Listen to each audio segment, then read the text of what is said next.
Bonjour YouTube, bonjour les amis. Aujourd'hui on est là pour vous présenter un nouveau produit évidemment. Mais on va faire un petit tour du shop avant de vous présenter ce nouveau produit. Donc on a une partie 43e ici. On a une partie, donc ça c'est que de la miniature. On a du 24e, du 43e. Ici on a de la maquette militaire, miniature moto, agricole. On a un peu tous les styles. On n'en a pas forcément en grosse quantité tout le temps. Mais on a à peu près tous les styles pour convenir à tout type de clients. De la maquette bois, style un peu tout style. Après on va avoir plus bateau. On a du 18e. Ici on a toute une collection 18e. Maquette militaire avion. Voiture berline de sport et rétro. Dessus après on va avoir tout ce qui est accessoires pour la peinture. Évidemment on a des bateaux maquette plastique. On va avoir les accessoires, la peinture, Abrol, Tamiya, Gunze, Revel. Donc on a toutes les grandes marques de peinture, MIG, les peintures MIG aussi. Hein. On a pas mal de choix. On a de l'accessoire ici, modélisme, tiroir et tout ça. Beaucoup de tiroirs. Beaucoup de pièces. Beaucoup de pièces. N'hésitez pas, hein, si un jour vous voulez une pièce qui n'est pas encore sur le site, n'hésitez pas à demander parce qu'on a pas mal de choses qui vont arriver sur le site. On est en train de refaire le site en même temps en ce moment. Donc on refait une nouvelle déco, une nouvelle implantation du site avec 4 grandes rubriques, avec l'ARC, la maquette, le train. Et ça va te permettre d'avoir la miniature. Ça va te permettre de mieux ventiler et d'être plus facile à s'organiser et plus facile à alimenter le site. Donc là on a la partie train ici. Donc on a tout ce qui est à chaud. On va avoir du N, on va avoir du à chaud, on va avoir du haut aussi, on va avoir des grosses échelles transfo. On a un petit réseau d'essai pour montrer aux clients que ça fonctionne bien. Des conseils d'utilisation évidemment toujours hein, dans la même optique que la RC. On explique beaucoup, on vend des produits qui fonctionnent. Super important. Et on a donc le N ici, on en a un peu partout. Hein, c'est plein de petits objets, donc il y en a un peu partout. Il y a des vitrines un peu partout avec plein de pièces encore. Bateaux décoratifs avec des modèles comme l'Endurance, et on a la Nina, la Pinta, les bateaux, les croiseurs, des vieux galions qui sont super sympas. Donc ça va faire des bateaux qui vont ressembler plutôt à ça une fois montés. Donc là on va retourner sur la partie radiocommande que je vais vous faire visiter aussi. Donc la partie shop RC. Donc là c'est tout ce qui est radiocommandé avec la pièce détachée, une partie de la pièce détachée qui est là. Après on a des tiroirs par derrière, on a du rangement un peu partout parce qu'on a beaucoup de stock en pièces détachées. On n'en a jamais assez réellement, mais on en a pas mal quand même. On a des coins pneus pour tout ce qui est Jetco, Sismic, Proline. On a la partie électrique, donc toutes les voitures électriques. TT en grande partie, un peu de GT8 qui est rentré depuis peu, la nouvelle GT8 de chez Serpent. On a le X-Max toujours disponible, le Reaper, on a du FG. Et là aujourd'hui, on va vous faire une petite présentation d'un nouveau produit de chez MHD qui m'ont envoyé pour le tester. Donc on va le tester, on va le rouler. Et on va vous faire une petite présentation mécanique et voir comment il a été conçu ce véhicule. Par MHD, c'est une nouveauté. Donc on va le déballer ensemble.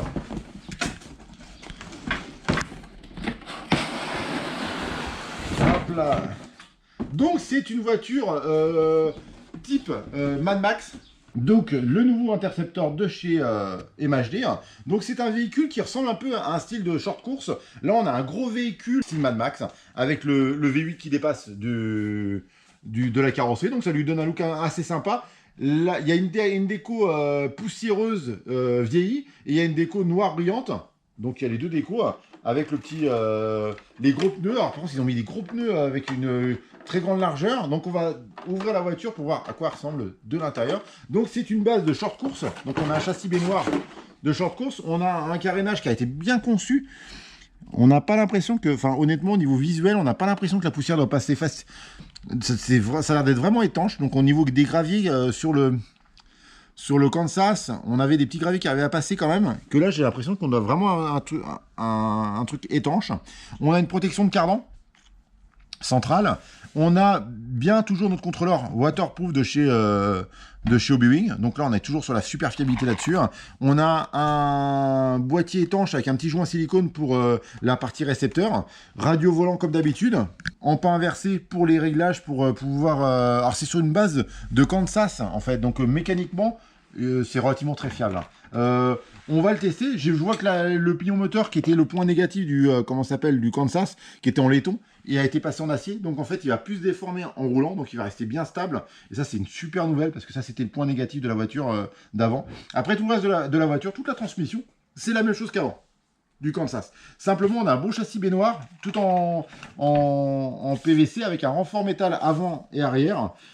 Ça me paraît très bien conçu. C'est un peu le même système que une partie fusible. Et en fait, si on tape fort, on ne casse pas tout le châssis d'un seul coup. Donc on va pouvoir changer élément par élément. Donc si on a un jeune homme qui a tendance à aller visiter les petits trottoirs et tout ça, on va abîmer que le devant, donc que la plaquette en alu de devant, et on pourra la changer derrière sans aucune difficulté. Donc c'est bien pensé en fait. Le support de carrosserie a l'air d'être souple. Donc il devrait facilement caisser les chocs. On a des petits supports pour bien tenir la carrosserie.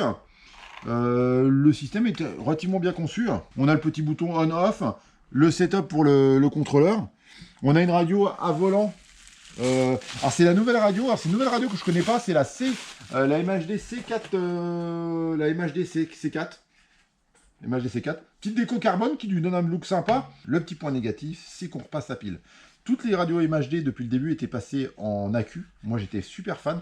Alors je pense que c'est plus une histoire de budget, parce qu'on a une radio un peu plus plastique et un peu moins qualitatif que la MHD 3S, qui est une super qualité. Alors l'avantage de cette radio là, c'est qu'en fait on a un nouveau récepteur. On a un récepteur sans fil d'antenne. Donc on n'a plus le problème de couper les fils d'antenne. Elle a des points positifs sur cette radio là et elle a des points négatifs. Donc c'est vraiment une 4 voix. On a une voix proportionnelle, enfin une voix tout ou rien en 3 positions ici en interrupteur. Une voix 4 pour éteindre la lumière et rallumer la lumière si on veut pouvoir faire ça. Le récepteur je le trouve génial. Par contre j'aurais préféré avoir toujours la queue rechargeable. Après la radio elle est par trim digital. Le volant un petit peu moins. Après le visuel, le look avec les limitations carbone est sympa. A fait un peu plastique à mon goût. Mais après c'est pas... Après il faut voir l'utilisation. Donc on a des gros pneus larges à l'arrière pour avoir une bonne stabilité. Des pneus plus étroits à l'avant pour avoir une voiture directionnelle quand même malgré tout. En mettant des pneus plus étroits à l'avant, on va avoir une voiture qui va mieux tourner et qui va être plus facile à piloter. Moi ce que je vous propose c'est qu'on se retrouve tout de suite sur la piste et qu'on l'essaye. Ouais.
Faut la refaire. Oh, le son. Je crois qu'il va l'avoir de près sur la carte. Ah, il est beau, c'est là. C'est chaud, mais...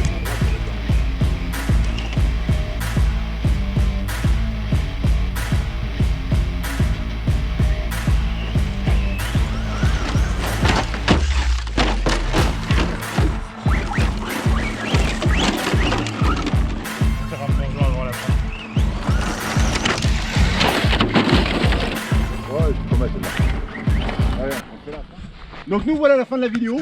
Donc là on a roulé avec le véhicule, on a cassé un petit plot de carrosserie. Donc on va vous dire ce qui est arrivé.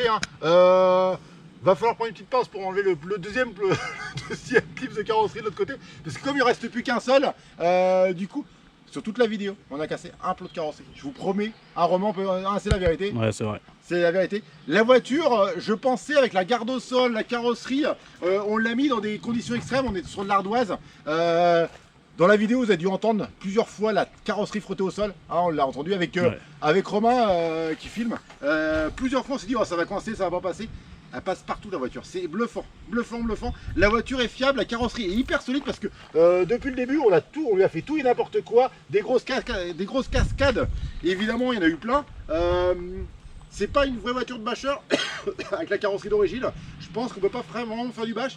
Je suis sûr qu'avec une carrosserie Truggy ou autre, elle pourrait encore faire plus de choses. Moi, je trouve un excellent produit. On a un contrôleur OBD comme j'ai dit, donc on a une très grande stabilité électronique. La voiture en performance, elle déboîte.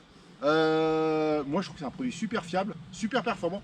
Ça vient juste de sortir, c'est disponible sur notre site. N'hésitez pas à venir, si vous êtes intéressé, à aller sur le site JMR. Et puis, je vous dis à très bientôt les amis. À une prochaine. Pensez à liker et vous abonner.